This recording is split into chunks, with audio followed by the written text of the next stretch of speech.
We have some exciting news to share with you about the sequel of Mel Gibson's Passion of the Christ. And to break down that news, we bring in CBN's celebrity Hollywood insider, my man, Billy Hallowell. Billy, what can you tell us?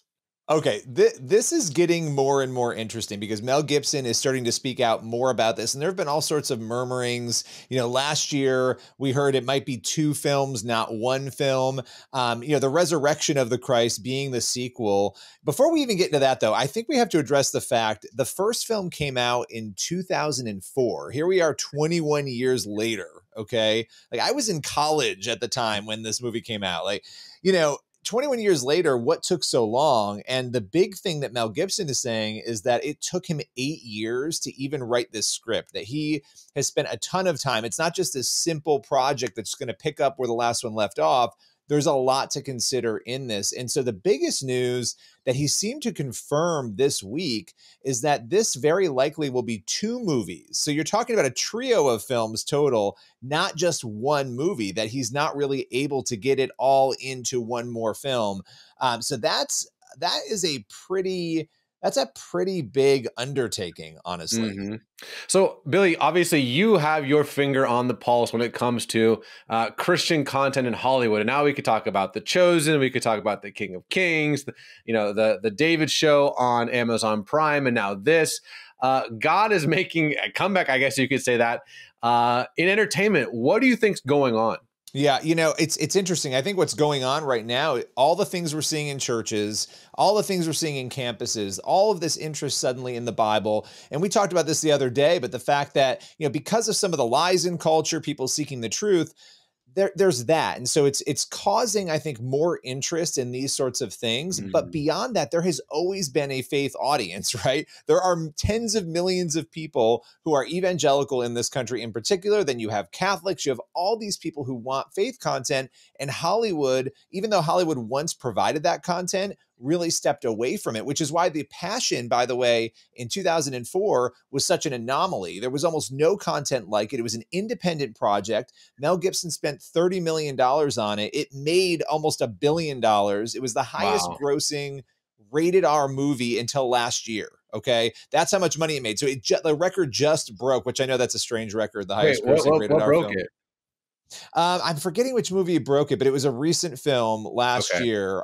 I don't want to say it was Deadpool, but yeah, I can't remember. But that record was just shattered. So I think you're actually literally watching people be served now by Hollywood, because Hollywood realizes, oh, there's money there, and there are lots of great Christian creators who are partnering up with big studios to make that content.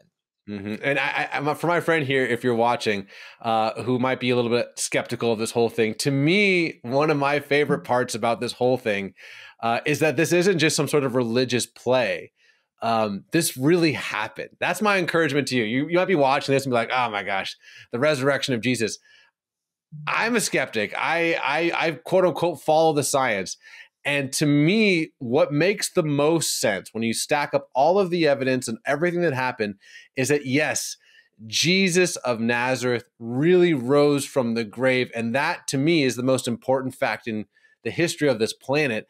And so now to have a big budget telling that story is really exciting for me. Do we have a date on when any of these might be coming out? We don't have a date, but I want to confirm two things here. As I'm talking to you, I did confirm it was Deadpool and Wolverine that did break the record, and it was a domestic record, okay? Not because internationally, The Passion made more money than it did here in America. But I have to mention something else, by the way, too. We don't have the date. It'll probably be next year, I assume, at some point. But Mel Gibson just said that he actually, in order to do this, the reason it's two films, he has to go all the way back to the fall of the angels. He said, you have to start with the fall of the angels in the firmament. He said, before, right at the beginning, it's a pretty crazy idea. What did that look like? He said, I know what it looks like. It's not one film, it's two films because it's massive. So I think it's going to be way more than just the resurrection. We're going to have Nephilim up in here. Hey, judging by YouTube algorithms, my friend Mel Gibson, Nephilim is definitely the way to go. But to me, I think one of the things that I am excited about is just tell the story. when it comes to a lot of these recent adaptations of Noah and Exodus, it's like you're adding all this other stuff that isn't in scripture. The reason in my book that the Lord of the Rings has been so successful is they didn't try to change J.R.R. Tolkien's, obviously they took some liberties, but Peter Jackson really tried as much as he could to tell the story that Tolkien wrote. And I'm excited to see an adaptation of the Passion of the Christ, or the resurrection of Jesus, just using the source material and not adding a bunch of Hollywood twisted niceties into it to make it fit into other narratives. So, Billy, I'll give you the last word. I'm excited to see it. Let's grab some popcorn and see it together.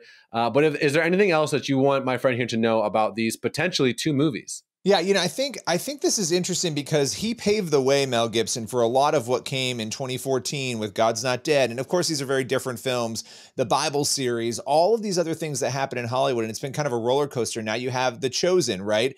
And so it's kind of fitting that Mel Gibson pops back up on the scene. He's been working on this for almost a decade and sort of gives, hopefully not an end cap, but another boost to this sort of content, because he really is the one in the modern era that really kind of sparked a lot of this. So it's pretty cool to watch, and I'm excited to see what these 2 films potentially look like. Well, when it comes to Hollywood, when it comes to the glitz and glam, when it comes to being a celebrity, Billy Hallowell is my guy. You're the one who knows it all. Billy, my friend, thank you so much. Thank you. You are a movie star after all. Your movie just came out. If you want to see it, you can. How can people see your movie, Billy? They can go to cbn.com/supernatural or supernaturalmovie.com. It's pretty cool to talk to a movie star. So this was a pleasure for me. Billy, my friend, sorry for grilling you. Thanks so much. Thank you.